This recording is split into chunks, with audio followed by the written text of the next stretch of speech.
Raid des Conquérants, journée numéro 3. La nervosité et l'appréhension s'emparent des coureurs. 18 km après le départ, me voici à la principale attraction, le câble du Viking.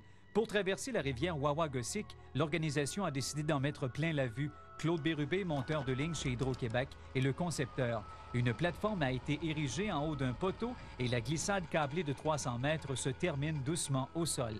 Après avoir bien fixé ce qu'on appelle la couche, on prend une bonne respiration et bye-bye, on se revoit de l'autre côté. Moi, je viens de la BTB, moi, je viens de la BTB, moi, je viens d'un pays qui est un arbre fort. Je viens d'un pays qui pousse dans le nord. Pour faire 5 jours de vélo dans les conditions du Raid des Conquérants, il faut évidemment une bonne préparation matérielle et surtout physique. Le trajet du raid est composé de 70 % de sentiers boisés et comporte entre autres du portage.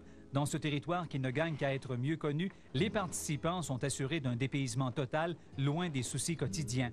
Les risques de blessures sont toutefois nombreux. Cette année, on rapporte d'ailleurs une fracture de la clavicule. La responsable médicale, Marie-Ève Blanchette, ne chôme pas. Les petits et les gros bobos, elle connaît ça. Fait qu'en prime, il faut avoir une petite épilation, mais qu'on enlève, parce que ça va arracher les poils. Un participant, Jean Perron, n'avait pas fait de vélo depuis 50 ans. À 64 ans, il s'est mis au travail et il a complété l'aventure que son fils Richard a mis sur pied. Dans la vie, c'est toujours agréable de relever des défis.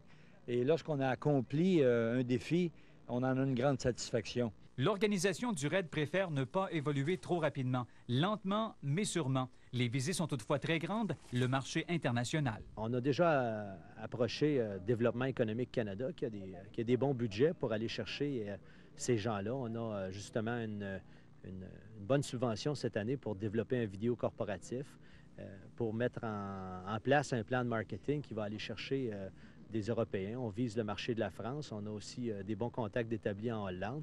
Et on ne peut pas négliger non plus le marché des Américains.